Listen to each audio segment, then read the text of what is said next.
Hello everyone, मेरा नाम है सोनम कुमारी और मैं आप सभी का स्वागत करती हूँ आज के इस प्यारे से सेशन में। आज हम लोग बहुत ही आपके बिहार का एक स्पेशल टॉपिक को पढ़ने वाले हैं। जो कि हमारा टॉपिक क्या होने वाला है, वो है बिहार का भौतिक विभाजन। बिहार का भौतिक विभाजन का मतलब क्या होता है कि जैसे हम लोग क्या पढ़ते हैं, पूरे भारत का भौतिक विभाजन पढ़ते हैं कि हमारे भारत के कहाँ हिमालय है, कहाँ पर उत्तर भारत का मैदान स्थित है, कहाँ पर प्रायद्वीपीय पठार है और कहाँ पर नदियां प्रवाहित होती है। तो जैसे हम लोग पूरे भारत का फिजियोग्राफिक डिवीजन पढ़ते हैं यानी भौतिक प्रदेश को पढ़ते हैं, वैसे ही हम लोग क्या पढ़ने वाले हैं आज आपके बिहार स्पेशल में बिहार के भौतिक विभाजन के बारे में क्या करने वाले हैं, पढ़ने वाले बहुत अच्छे से पढ़ेंगे और सारी चीजें आपको यहीं पर याद हो जाएगी। और ये छोटा सा क्लास क्या होगा आपके लिए बहुत ज्यादा क्या होगा, हेल्पफुल होगा, क्योंकि सारी चीजें हम लोग यहीं पर याद करेंगे और यहीं पर समझेंगे। ठीक है, तो देखिए हमने आपको क्या बताया कि आज हम लोग पढ़ने वाले क्या है, बिहार का भौतिक विभाजन यानी फिजियोग्राफिक डिवीजन ऑफ बिहार। इसमें हम लोग क्या क्या चीजें पढ़ने वाले हैं मैम, तो इसमें हम लोग पढ़ने वाले हैं कि हमारे बिहार में कुछ ना कहीं पहाड़ भी होगा यानी पर्वत भी होगा। तो पर्वत को देखेंगे कि हमारे बिहार के किस भाग में स्थित है, किस जिले में स्थित है। फिर हम लोग देखेंगे कि मैम हमारे बिहार में ना जो गंगा नदी है वो बिहार के बीचों बीच से होकर गुजरती है और गंगा और उसकी सहायक नदियों का हमारे बिहार में बहुत बड़ा जाल बिछा हुआ है। तो हम लोग दूसरा क्या पढ़ने वाले हैं, गंगा का मैदानी क्षेत्र। फिर तीसरा हम लोग देखेंगे कि चूंकि हमारा जो बिहार था पहले क्या था, झारखंड का ही क्या था, भाग हुआ करता था। यानी बिहार और झारखंड पहले एक ही राज्य हुआ करते थे। तो आपका जो झारखंड से चूंकि बिहार पहले लगा हुआ था, तो आपके बिहार के दक्षिणी भाग में क्या होता है, पठारी क्षेत्र भी देखने को मिलता है। तो इस तरह हम लोग क्या करते हैं, आपके बिहार को भौतिक संरचना की दृष्टि से क्या करते हैं, तीन हिस्सों में बांटते हैं। एक तो हम लोग क्या पढ़ने वाले हैं, आपका यहाँ पर जो ये दिख रहा है ना, इसे हम लोग बोलते हैं शिवालिक का भाबर और तराई क्षेत्र। भाबर और तराई क्षेत्र क्या होता है उसे भी बहुत अच्छे से समझेंगे। तो आप लोग थोड़ा सा ये जान लीजिए कि बिहार को भौतिक संरचना की दृष्टि से तीन हिस्सों में बांटा गया है। एक तो हम लोग पढ़ने वाले हैं शिवालिक का भाबर और तराई क्षेत्र। दूसरा क्या पढ़ेंगे, गंगा का मैदानी क्षेत्र। हमने आपको बताया कि हमारे बिहार में गंगा एवं उसकी सहायक नदियों का बहुत बड़ा जाल बिछा हुआ है। तो एक तो हम लोग गंगा का मैदानी क्षेत्र पढ़ेंगे। फिर तीसरा हमने क्या बताया कि चूंकि बिहार और झारखंड दोनों एक ही राज्य हुआ करते थे, तो छोटा नागपुर पठार का विस्तार ही हमारे बिहार के दक्षिण में देखने को मिलता है, जिसको हम लोग क्या पढ़ने वाले हैं, तो दक्षिण का पठारी क्षेत्र करके पढ़ने वाले हैं। ठीक है, तो अगर आपसे कोई पूछेगा कि बिहार को भौतिक संरचना की दृष्टि से कितने भाग में बांटा गया है, तो तीन भाग में। एक तो शिवालिक का भाबर और तराई क्षेत्र, दूसरा गंगा का मैदानी क्षेत्र, तीसरा आपका हो जाता है दक्षिण का पठारी क्षेत्र। ठीक है, ये हो गया आपका, देखो यहाँ पे ये आपका क्या हो गया, शिवालिक का भाबर और तराई क्षेत्र। और यहाँ पे हमारा नेपाल के यानी दक्षिण से लेके और बिहार के उत्तर बोल सकते हैं। ठीक है, बिहार के उत्तर से लेके आपके दक्षिण पठारी क्षेत्र तक क्या फैला है, तो गंगा का मैदानी क्षेत्र फैला है। ठीक है, तो देखिए अब हम लोग सारे चीजों को अच्छे से नोट्स में पढ़ते हुए चलेंगे। देखिए आपके ये मैप में भी ऐसे ही दिया है, ये जो आपको पश्चिमी चंपारण वाला भाग दिख रहा है ना, ये पश्चिमी चंपारण क्या हमारा जिला है। तो यहाँ पे आपका क्या पाया जाता है, शिवालिक का भाबर और तराई क्षेत्र। फिर आपके बिहार के बीचों बीच से हमारी गंगा नदी प्रवाहित होती है, तो आपके इस रीजन में क्या पाया जाएगा, आपके गंगा का मैदानी क्षेत्र पाया जाएगा। ठीक है, और हमारे दक्षिण भाग में क्या पाया जाएगा, छोटा नागपुर पठार का ही विस्तार पाया जाएगा, जिससे दक्षिण का पठारी क्षेत्र बोलेंगे। ठीक है, तो अब हम लोग क्या करते हैं, अपनी चीजों को बहुत अच्छे से स्टार्ट करते हैं। तो जब हम लोग देखते हैं कि बिहार का भौतिक विभाजन, तो यहाँ पे लिखा गया, आप सारी चीजों को नोट्स में देखते चलेंगे और अच्छे से याद करते चलेंगे। ठीक है, तो देखिए यहाँ पे बोला गया है कि भौतिक संरचना की दृष्टि से बिहार को तीन हिस्सों में बांटा गया है, जो कि हम आपको मैप में दिखाकर आ चुके हैं। तो पहला क्या है, आपके शिवालिक का भाबर और तराई क्षेत्र। भाबर और तराई क्षेत्र क्या होता है उसे भी बहुत अच्छे से यही इसी क्लास में समझने वाले हैं। ठीक है, तो पहला हमारा फिजियोग्राफिक डिवीजन क्या होता है मैम, शिवालिक का भाबर और तराई क्षेत्र। दूसरा क्या हो जाता है, आपके गंगा का मैदानी क्षेत्र। तीसरा क्या हो जाता है, आपका दक्षिण का पठारी क्षेत्र। यानी आज से अगर कोई आपसे पूछेगा कि बिहार को भौतिक संरचना की दृष्टि से कितने हिस्सों में बांटा गया है या कितने भागों में बांटा गया है, तो आपको बताना होगा तीन हिस्सों में। ये हमने आपको बता दिया। ठीक है, तो अब हम लोग कैसे पढ़ने वाले हैं, कैसे इसको कंप्लीट करने वाले हैं। तो सबसे पहले हम लोग पढ़ेंगे हमारे शिवालिक का भाबर और तराई क्षेत्र कहाँ स्थित है बिहार में। फिर हम लोग जानेंगे गंगा का मैदानी क्षेत्र आपके बिहार में कहाँ स्थित है और इसकी कुछ विशेषता के बारे में जानेंगे। फिर जानेंगे दक्षिण का पठारी क्षेत्र। ठीक है, तो सबसे पहले तो हम लोग भाबर और तराई रीजन को समझ लेते हैं, क्योंकि यहाँ पे हमारा दो शब्द आया है, भाबर और तराई क्षेत्र। ठीक है, तो इसको हम लोग क्या कर लेते हैं, अच्छे से समझ लेते हैं। ठीक है, ठीक है, इसको इमेज के थ्रू हम लोग क्या करेंगे, समझने वाले हैं। देखिए, तो शिवालिक का पर्वतीय भाग और तराई क्षेत्र, पर्वतीय भाग भी बोल सकते हैं या भाबर प्रदेश भी बोल सकते हैं। ठीक है, तो देखिए ये हमारा क्या हो जाता है, आपका शिवालिक पर्वत हो जाता है। मैम पता है शिवालिक पर्वत, हम लोग ऊपर से आते हैं, ग्रेटर हिमालय, फिर मिडिल हिमालय, फिर हमारा शिवालिक पर्वत आता है। ठीक है, तो शिवालिक पर्वत के बाद इसके ना फुटहिल्स पर, यानी शिवालिक के गिरिपथ पर, गिरिपथ का मतलब क्या हो गया, ये हमारा माउंटेन हो गया, और ये वाला जो भाग होता है ना, ये शिवालिक का फुटहिल्स बोला जाता है। ठीक है, तो हम लोग क्या देखते हैं कि हमारे शिवालिक के फुटहिल्स पर यहाँ से बहुत सारी नदियां आती है और क्या करती है, छोटे छोटे कंकड़ पत्थर को क्या करती है, इकट्ठा कर देती है। तो इस रीजन को हम लोग क्या बोलते हैं, इससे बोलते हैं हम लोग भाबर, भाबर। ठीक है, और यहाँ भाबर रीजन में क्या होती है, जो हमारी नदियां होती है अंडरग्राउंड फ्लो करने लगती है, यानी पत्थरों के नीचे प्रवाहित होती है, और फिर एक समय आता है कि जब यहाँ पे पत्थर नहीं होता है तो नदियां क्या होती है, पुनः उभर जाती है, यानी सतह के ऊपर आ जाती है। तो जहाँ पे नदी हमारी क्या होती है, पुनः उभरती है, उसको क्या बोलते हैं, तराई रीजन बोलते हैं। ठीक है, तराई रीजन बोलते हैं। और इस तराई रीजन में क्या होता है, एग्रीकल्चर यानी कृषि क्या होता है, बहुत अच्छे से किया जाता है। ठीक है, तो इसलिए हमने क्या किया है, ये हमारा तो भाबर प्रदेश हो गया, जहां पर रिवर जो है हमारी अंडरग्राउंड फ्लो करेगी। ठीक है, लेकिन यहाँ पर अब हमारे यहाँ पर क्या हो जाता है, नदी पुनः उभरती है, जिस कारण यहाँ पे एग्रीकल्चर संभव हो पाता है, इसलिए मैंने इसे ग्रीन से करा है। ठीक है, तो ये वाला हमारा क्या हो जाता है, आपका भाबर प्रदेश हो जाता है, भाबर रीजन, और ये हमारा क्या हो जाता है, तराई रीजन हो जाता है। तो अगर मैं आपसे बोलूंगी कि हमें एक बिहार में एक पढ़ना है शिवालिक का भाबर और तराई क्षेत्र, तो हम लोगों को समझना होगा कि भाबर क्षेत्र क्या होता है, जहां पर कंकड़ पत्थर क्या होता है, बहुत ज्यादा पाया जाता है, और वहां पर नदियां क्या होती है, अंडरग्राउंड फ्लो करती है, और वहां पर एग्रीकल्चर क्या होता है, नहीं होता है।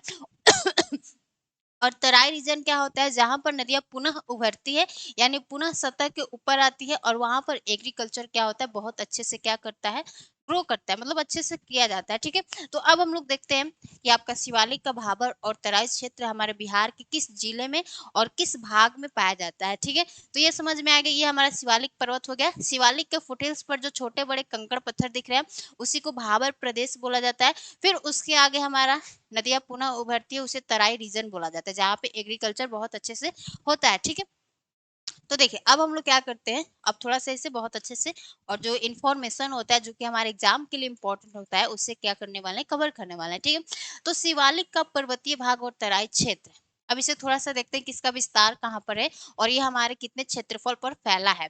तो देखिए, बिहार के उत्तर पश्चिम भाग में, यानी बिहार के उत्तर पश्चिम भाग में स्थित पश्चिमी चंपारण जिले में पर्वतीय भाग और तराई क्षेत्र का विस्तार पाया जाता है।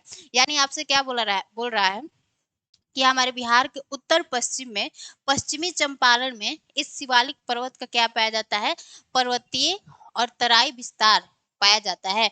तो हमने क्या बताया, उत्तर पश्चिम, उत्तर पश्चिम, यानी ये हमारा बिहार का उत्तर हो जाता है और ये हमारा पश्चिम हो जाता है। ठीक है, तो उत्तर पश्चिम में बोला है, उत्तर पश्चिम, यहाँ पे हमारा कौन सा डिस्ट्रिक्ट आ जाता है, मैम पश्चिमी चंपारण आ जाता है। तो इस पश्चिमी चंपारण में ही हमारा क्या पाया जाता है, शिवालिक का भाबर और तराई क्षेत्र। बिहार का मात्र एक पश्चिमी चंपारण ही ऐसा जिला है जहां पर आपको कुछ पर्वतीय भाग देखने को मिलता है, और उसी पर्वतीय भाग के आपके भाबर और तराई रीजन देखने को मिलेंगे। ठीक है, तो आपसे कोई पूछेगा कि बिहार में तो बहुत से लोगों को लगता है जैसे दिल्ली में कोई रहता है, तो उसके लिए बिहार को अगर कोई पूछे कि बिहार में क्या है, तो वो बोलेगा कि बिहार तो पूरी तरह मैदानी क्षेत्र है, क्योंकि बिहार में हमारे ज्यादातर पर्वतों का विस्तार नहीं है, न ही पठार का विस्तार है, लेकिन कहीं कहीं छोटे छोटे क्या है, पर्वतों का विस्तार है, जो कि नेपाल से चूंकि हमारा बिहार लगा हुआ है इस कारण। ठीक है, तो अगर आपसे कोई पूछेगा कि शिवालिक का भाबर और तराई क्षेत्र बिहार के किस जिले में और किस हमारे डायरेक्शन में है, तो उत्तर पश्चिमी क्षेत्र और पश्चिमी चंपारण में क्या है, यह स्थित है, जो कि मैंने यहाँ पे डायग्राम में बना रखा है। ठीक है, तो देखिए ये बात आपको क्लियर हो गया कि मैम ये जो हमारा है ना, बिहार के उत्तर पश्चिम भाग में स्थित पश्चिमी चंपारण जिले में क्या है, पर्वतीय भाग और तराई क्षेत्र का विस्तार पाया जाता है। ठीक है, ये हो गया क्लियर। अब हमें इतना तो पता चल गया ना इसका विस्तार कहाँ पाया जाता है। अब इसके आगे बढ़ते हैं, इसका कुल क्षेत्रफल, यानी ये जो हमारा है ना, इसको बता रहा है कि अब ये कितने क्षेत्रफल पर हमारा फैला हुआ है। यानी ये जो शिवालिक का पर्वतीय क्षेत्र और तराई क्षेत्र है, वह कितने क्षेत्रफल पर फैला हुआ है, उसको बताया जा रहा है। तो देखिए, अगर हम क्षेत्रफल की बात करते हैं, तो आपका क्षेत्रफल हो जाता है 932 स्क्वायर किलोमीटर। यानी इसका कुल क्षेत्रफल कितना है? 932 स्क्वायर किलोमीटर, जो बिहार के कुल क्षेत्रफल का कितना है? लगभग 1% है।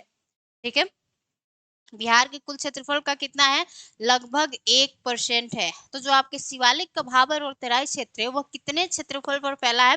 तो 932 स्क्वायर किलोमीटर, जो कि बिहार के टोटल एरिया का कितना परसेंट हो जाता है? आपका 1% हो जाता है। इसे याद रखना है। ठीक है, फिर यहाँ पे आता है कि इस क्षेत्र को 3 भागों में बांटा जा सकता है। यानी जो हमने यहाँ पे आपको बताया है, यहाँ पे जो हमने आपको बताया है शिवालिक पर्वत समझ लीजिए। शिवालिक पर्वत को हम लोग क्या करते हैं? फर्दर यानी आगे क्या करते हैं? 3 पार्ट्स में डिवाइड करते हैं, 3 भागों में बांट के इसे हमें पढ़ना है। ठीक है, तो हमारा कौन कौन सा भाग हो जाता है, उसे थोड़ा सा क्या करना है, यहाँ पे देखिए।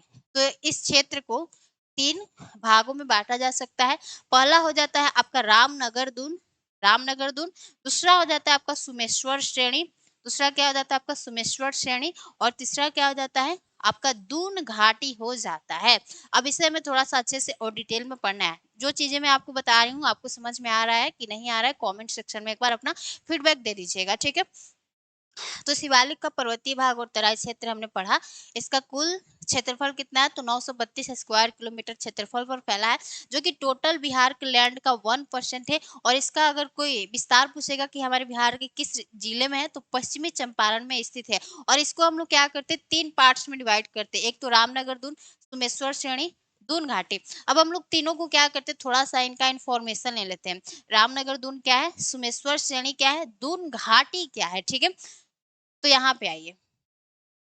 अब देखिए, अब रामनगर दून के बारे में हम लोग थोड़ा सा देखते हैं। इसके बारे में जो हमारे एग्जाम के लिए जो भी इंफॉर्मेशन जरूरी है, उसे एक बार क्या करते हैं? ले लेते हैं। ठीक है, तो देखिए, रामनगर दून, इसे दक्षिणी श्रेणी भी कहा जाता है। यानी जो हमारा रामनगर दून है ना, इसे हम लोग क्या बोलते हैं? दक्षिणी श्रेणी भी कहा जाता है। और ये क्या है भाई? तो यह छोटी छोटी पहाड़ियों का क्या है? क्रम है। यानी जो हमारा रामनगर दून है ना, यह क्या है? आपके छोटी छोटी क्या है? पहाड़ियों का क्रम है। ज्यादा इनकी ऊंचाई भी नहीं है, लेकिन छोटी छोटी पहाड़ियों का क्या है? क्रम है, जो हरहा नदी के दक्षिण में स्थित है। यानी बिहार में एक आपकी हरहा नदी है, और उस हरहा नदी के दक्षिण में, यानी ये हमारी मान लीजिए क्या हो जाती है? ये आपकी हरहा नदी हो जाती है। ठीक है, तो हरहा नदी का उत्तरी भाग तो ये हो गया, और दक्षिणी भाग क्या हो गया? ये हो गया। तो हरहा नदी के दक्षिण में क्या स्थित है? हमारा ये आपका रामनगर दून स्थित है। ठीक है, तो ये थोड़ा सा आपको याद रखना होगा कि ये छोटी छोटी पहाड़ियों का क्रम है रामनगर दून, और ये हमारे हरहा नदी के क्या है? दक्षिण भाग में स्थित है। हरहा नदी के दक्षिण भाग में स्थित है। अब इसका विस्तार अगर आपसे पूछेगा कि रामनगर दून का विस्तार कितने क्षेत्रफल पर है, तो वो आपका कितना हो जाता है? वो आपका कितना हो जाता है? 214 स्क्वायर किलोमीटर। उसका क्षेत्रफल कितना हो जाता है? 214 स्क्वायर किलोमीटर। और इसकी अधिकतम ऊंचाई अगर आपसे पूछेगा, तो इसकी अधिकतम ऊंचाई हो जाता है 240 किलोमीटर। ठीक है, इसकी अधिकतम ऊंचाई कितना है? 240 किलोमीटर। ये बातें आपको समझ में आ रही है? इसकी अधिकतम ऊंचाई कितनी है? 240 किलोमीटर। तो रामनगर दून के बारे में क्या याद रखना है? कि यह इसे दक्षिणी श्रेणी भी कहा जाता है, और यह छोटी छोटी पहाड़ियों का क्या है? क्रम है। और यह हमारे हरहा नदी के क्या है? दक्षिण में स्थित है। यानी ये मान लीजिए हमारी हरहा नदी हो जाती है, इसका उत्तरी भाग ऊपर कहलाएगा और दक्षिणी भाग नीचे। यानी इसके दक्षिण में क्या है? इसके दक्षिण में क्या है? हमारा रामनगर दून स्थित है। ठीक है, अब आते हैं हम लोग सुमेश्वर पहाड़ी पर, यानी सुमेश्वर श्रेणी पर। 3 भागों में हमने शिवालिक पर्वत को बांटा था, एक रामनगर दून, दूसरा सुमेश्वर श्रेणी। तो देखिए, सुमेश्वर श्रेणी के बारे में थोड़ा सा देखते हैं कि इसका विस्तार कितने क्षेत्रफल पर है, और इसकी सबसे ऊंचाई इसका कितना है। देखिए, तो इसका विस्तार आपके 75 स्क्वायर किलोमीटर क्षेत्रफल पर है। 75 स्क्वायर किलोमीटर। और आपके रामनगर दून का विस्तार कितने एरिया पर है? 214 स्क्वायर किलोमीटर। ठीक है, तो यहाँ पे देखिए, रामनगर दून ये हो गया 214 स्क्वायर किलोमीटर, और जो आपका सुमेश्वर श्रेणी है, वो आपके 75 स्क्वायर किलोमीटर एरिया पर फैला हुआ है। इसकी अधिकतम ऊंचाई क्या है? तो 880 मीटर है। अगर आपसे कोई पूछेगा सुमेश्वर श्रेणी की अधिकतम मैक्सिमम हाइट कितना है, तो आपका 880 मीटर है। ठीक है, जो कि क्या है आपके बिहार का क्या है सबसे ऊंचा स्थान है। यह क्या हो जाता है आपके बिहार का सबसे ऊंचा स्थान हो जाता है।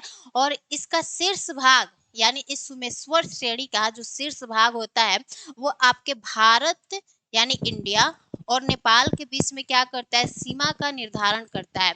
यानी अगर आपसे कोई पूछेगा कि हमारे बिहार का कौन सा ऐसा श्रेणी है जो कि आपके भारत और नेपाल के बीच में क्या करता है सीमा का निर्धारण करता है, तो वो हमारा कौन सा पर्वत आ जाता है या श्रेणी सुमेश्वर श्रेणी। ठीक है, तो इसका शीर्ष भाग भारत और नेपाल के बीच में सीमा का निर्धारण करता है। और इसका सबसे मतलब और यह क्या है हमारे बिहार का सबसे ऊंचा स्थान है जो सिमेश्वर श्रेणी है। अब यहाँ पे देखना है कि इस क्षेत्र में यानी सुमेश्वर श्रेणी में क्या हुआ है, इस क्षेत्र में नदियों के अपर्दन द्वारा कई सारे दर्रों का निर्माण हुआ है। यानी जहां पे पर्वत होगा पर्वतों से निकलेगी नदियां, और नदियां जब भी निकलती है तो वो क्या करती है इरोशनल एक्टिविटी करती है। तो जब यहाँ पे इरोशनल एक्टिविटी होगा तो वो दो पहाड़ों को काटेगी, बीच में क्या बनेगा रास्ता बनेगा। दो पहाड़ों के बीच का जो रास्ता रास्ता होता है उसी को दर्रा बोला जाता है। ठीक है, तो यहाँ पे बोला गया है इस क्षेत्र में नदियों के अपर्दन द्वारा कई सारे दर्रों का निर्माण हुआ है। और ये दर्रे भारत नेपाल के बीच में संपर्क मार्ग का क्या करते हैं कार्य करते हैं। यानी जब दो पहाड़ों को नदियां काट देती है तो उन रास्ते से हम लोग क्या कर सकते हैं भारत और नेपाल के बीच में क्या कर सकते हैं कनेक्टिविटी को क्या कर सकते हैं डेवलप कर सकते हैं। ठीक है, फिर बोला गया इनमें से कौन कौन से दर्रा है उसको भी थोड़ा सा देख लेते हैं। तो इनमें से आपका सुमेश्वर दर्रा है, और सुमेश्वर दर्रा के बाद हमारा आ जाता है भिखना ठोरी। भिखना ठोरी बस याद नहीं रखना है, बस थोड़ा सा एक आइडिया लग जाएगा। ठीक है, तथा मारवात दर्रे, ये तीन ऐसे दर्रे हैं जो कि आपके भारत और नेपाल के बीच में क्या करते हैं संपर्क का काम करते हैं। तो ये हमारा हो जाता है आपका सुमेश्वर श्रेणी। सुमेश्वर श्रेणी के बाद हम लोग आ जाते हैं दून घाटी पर। दून घाटी, ठीक है, तो देखिए दून घाटी की अवस्थिति रामनगर दून और सुमेश्वर श्रेणी के बीच में है। यानी हम लोग पीछे रामनगर दून भी पढ़कर आ चुके हैं, सुमेश्वर श्रेणी भी पढ़कर आ चुके हैं। और उन्हीं दोनों के बीच में यानी एक तो हमारा क्या हो जाता है आपका रामनगर घाटी हो गया, ये मान लीजिए, और एक हमारा हो जाता है सुमेश्वर श्रेणी। और इन्हीं दोनों के बीच का जो ये क्षेत्र है ना उसी को क्या बोला गया है दून घाटी बोला गया है। ठीक है, तो दून घाटी की अवस्थिति रामनगर दून और सुमेश्वर श्रेणी के बीच में है।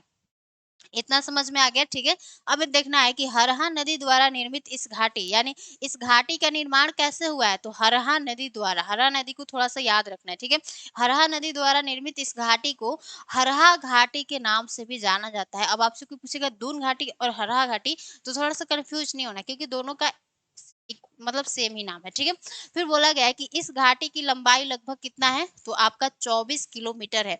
यानी ये जो बीच में घाटी बना है इसकी कितनी लंबाई है, इसकी कितनी लंबाई है, तो आपका 24 किलोमीटर है। ठीक है, यह घाटी गंगा के मैदानी भाग से क्या है कुछ ऊंची है। यानी ये जो घाटी है ना वो हमारे गंगा प्लेन से क्या है थोड़ा सा ऊंचा है।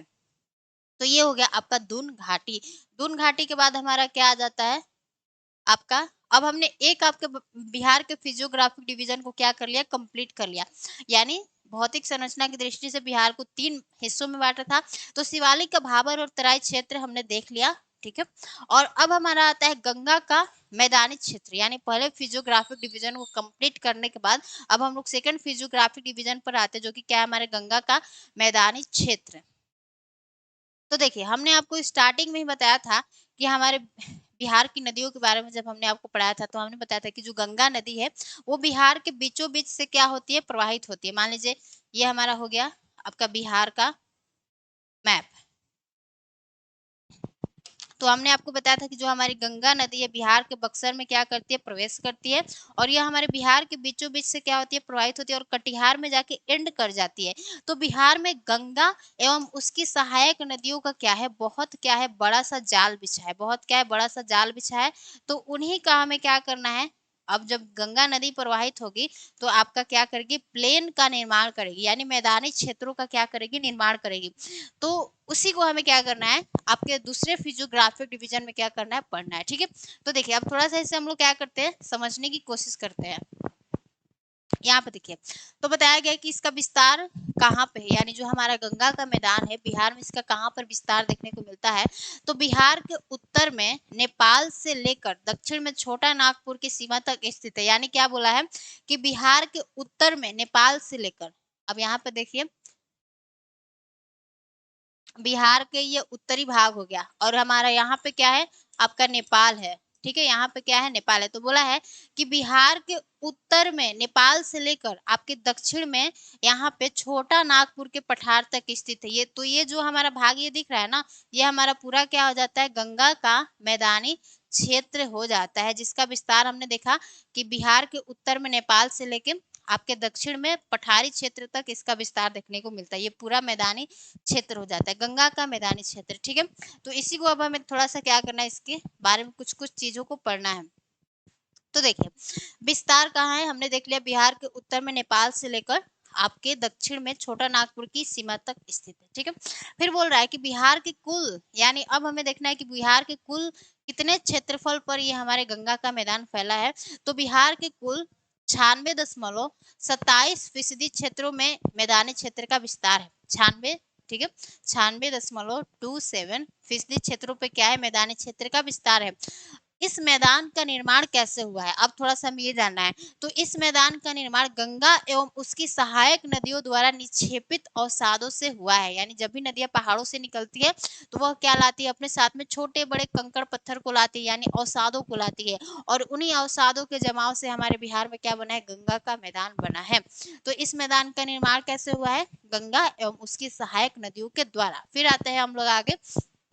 फिर बोला गया है कि इस मैदान का ढाल कितना, ढाल मतलब समझ सकते कि उसकी गहराई कितना है। ठीक है, तो इस मैदान का ढाल मात्र कितना है, 6 सेंटीमीटर है। इस मैदान का ढाल मात्र कितना है, 6 सेंटीमीटर है, जिस कारण क्या होता है, 6 सेंटीमीटर प्रति किलोमीटर है, जिस कारण मतलब यही कारण है कि यहाँ मानसून काल में जल जमाव की स्थिति देखने को मिलता है। मान लीजिए यहाँ पे क्या है, ये हमारा गंगा प्लेन हो गया। तो ये गंगा प्लेन की गहराई आपसे पूछा है कि कितना है, तो इसकी गहराई मात्र कितना है, आपका 6 सेंटीमीटर प्रति किलोमीटर है। ठीक है, तो ये इसकी जो गहराई है ना वो ज्यादा नहीं है, जिस कारण क्या होता है कि ज्यादा वर्षा होने पर क्या होता है कि जो वाटर लेवल है वो बढ़ जाता है, यानी जल स्तर बढ़ जाता है, और यहाँ पे जल जमाव की स्थिति देखने को मिलता है। तो यही कारण है कि यहाँ मानसून काल में जल जमाव की स्थिति देखने को मिलती है। ठीक है, इसकी समुद्र तल से ऊंचाई कितनी है, यानी जो हमारा गंगा का मैदान है इसकी समुद्र तल से अगर ऊंचाई कोई आपसे पूछेगा तो कितना है, तो 60 से लेके 120 मीटर है। ठीक है, यानी जो हमारा गंगा का मैदान है बिहार में वो आपके समुद्र तल से कितना ऊंचा है, तो 60 से 120 मीटर है। इसकी गहराई कितनी है, गहराई का मतलब कितना गहरा है। ठीक है, तो आपके 1000 से लेके 1500 मीटर क्या है, यह गहरा है।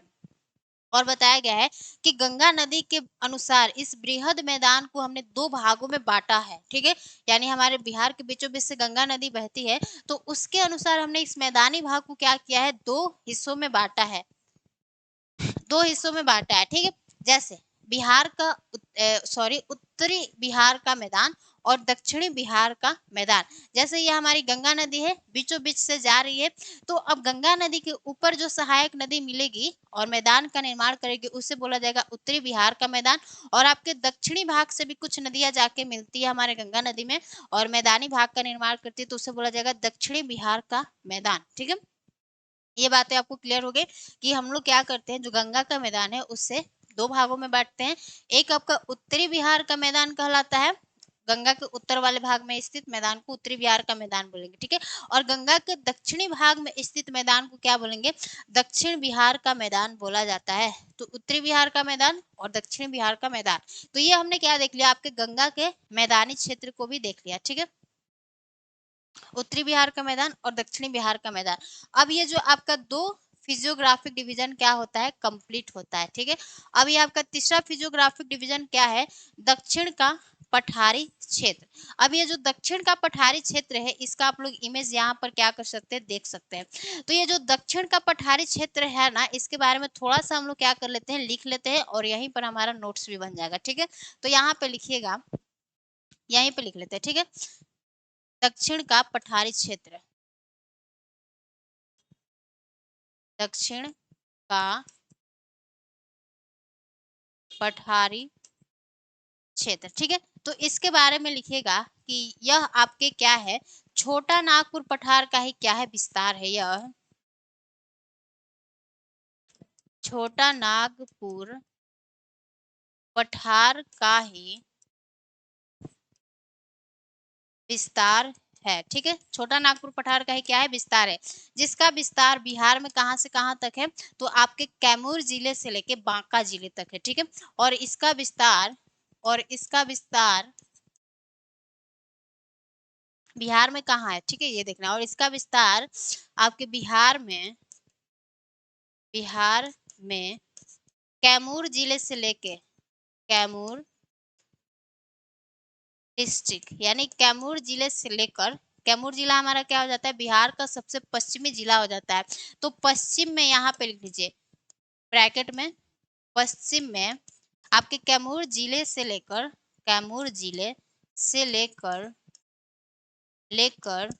आपके पूर्व में बांका जिले तक स्थित है, बांका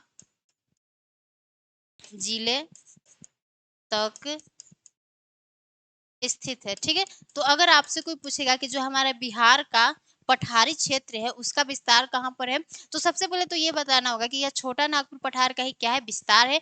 और इसका विस्तार आपके बिहार में, यानी बिहार के पश्चिम में कैमूर से लेकर आपके पूर्व में बांका जिले तक स्थित है। ठीक है, अब क्या होता है ना कि इस पठारी क्षेत्र को भी हम लोग क्या करते हैं, 4 भागों में बांटते हैं। क्या करते हैं,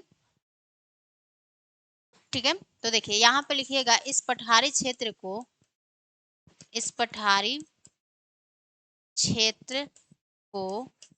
4 भागों में बांटा जाता है, 4 भागों में बांटा जाता है। ठीक है, बांटा जाता है। अब वो 4 भाग कौन कौन से, थोड़ा सा मैं आपको बता रही हूँ। देखिए जैसे यहाँ पे हमारा क्या है, ये जो आपका है, ये जो है आपका, ये दक्षिणी का पठारी क्षेत्र है। तो हमने क्या कहा कि इसे हम लोग क्या करते हैं, 4 भागों में बांटते हैं। एक तो हम लोग क्या करते हैं, यहाँ पे एक बोलते हैं कैमूर का पठारी क्षेत्र, और दूसरा हम लोग क्या बोलते हैं, दूसरा बोलते हैं आपका गया का पहाड़ी क्षेत्र, गया का पहाड़ी क्षेत्र। फिर तीसरा हमारा हो जाता है राजगीर का पहाड़ी क्षेत्र। फिर चौथा हो जाता है हमारा क्यूल बोल सकते हैं, क्यूल बोल सकते हैं, या नवादा बोल सकते हैं, या क्या बोल सकते हैं, आपका बांका बोल सकते हैं। ठीक है, क्यूल, नवादा या बांका का पहाड़ी क्षेत्र। ठीक है, तो उसे ही यहाँ पर आप लोग क्या कीजिए, लिख लीजिए। यहाँ पे लिखिए पहला क्या हो जाएगा हमारा, कैमूर का पहाड़ी क्षेत्र। ठीक है, पहला कैमूर का पहाड़ी क्षेत्र आपका, दूसरा हो जाएगा गया का पहाड़ी क्षेत्र, गया का पहाड़ी क्षेत्र, यानी गया में भी हमारा कुछ पहाड़ देखने को मिलता है। फिर आपका राजगीर, राजगीर में भी बहुत सारे पहाड़ है। ठीक है, राजगीर या क्या बोला जाता है, इसे गिरियक बोला जाता है। ठीक है, गिरियक का पहाड़ी क्षेत्र, गिरियक का पहाड़ी क्षेत्र। और फिर हमारा चौथा क्या आ जाता है, आपके चौथा आ जाता है नवादा या बांका या क्यूल का पहाड़ी क्षेत्र। ठीक है, नवादा या क्यूल या बांका। ठीक है, बांका जिले में स्थित है, इसलिए बांका का पहाड़ी बोला जाता है। ठीक है, बांका का पहाड़ी क्षेत्र, पहाड़ी क्षेत्र। तो ये क्या हो जाता है, हमारे बिहार का पठारी क्षेत्र हो जाता है, जिसे 4 भागों में हमने बांट दिया। कैमूर का पहाड़ी क्षेत्र, गया का पहाड़ी क्षेत्र, राजगीर या गिरियक का पहाड़ी क्षेत्र, और आपके नवादा, क्यूल या बांका का पहाड़ी क्षेत्र। तो ये आपका क्या होता है, जो बिहार का फिजियोग्राफिक डिवीजन हमने 3 आपको बताया, उसको हमने क्या कर लिया, कंप्लीट कर लिया। ठीक है, तो फिर से क्या आपको हमने बताया कि बिहार को भौतिक संरचना की दृष्टि से हमने 3 हिस्सों में बांटा। एक तो शिवालिक का भाबर और तराई क्षेत्र, जिसे हमने बहुत अच्छे से पढ़ा। फिर हमारा आता है गंगा का मैदानी क्षेत्र, दक्षिण का पठारी क्षेत्र। शिवालिक का भाबर और तराई क्षेत्र को हमने क्या किया, आपके 3 हिस्सों में बांटा। एक तो रामनगर दून, दूसरा सुमेश्वर पहाड़ी, और तीसरा हमारा क्या हो जाता है, दून घाटी हो जाता है। फिर गंगा का मैदानी क्षेत्र, इसको भी 2 भागों में बांटा। फिर ये जो दक्षिण का पठारी क्षेत्र है, इसे हमने 4 भागों में बांट कर क्या कर लिया, पढ़ लिया। ठीक है, तो आज के लिए बस इतना ही रखते हैं, और उम्मीद करते हैं कि ये जो आपका बिहार का भौतिक विभाजन है, यानी भौतिक विभाजन को जो हमने पढ़ा, वो आपको थोड़ा सा समझ में आया होगा, और थोड़ा सा ये जो क्लास है वो आपको इन्फॉर्मेटिव लगा होगा। तो सभी को जय हिंद, नमस्ते।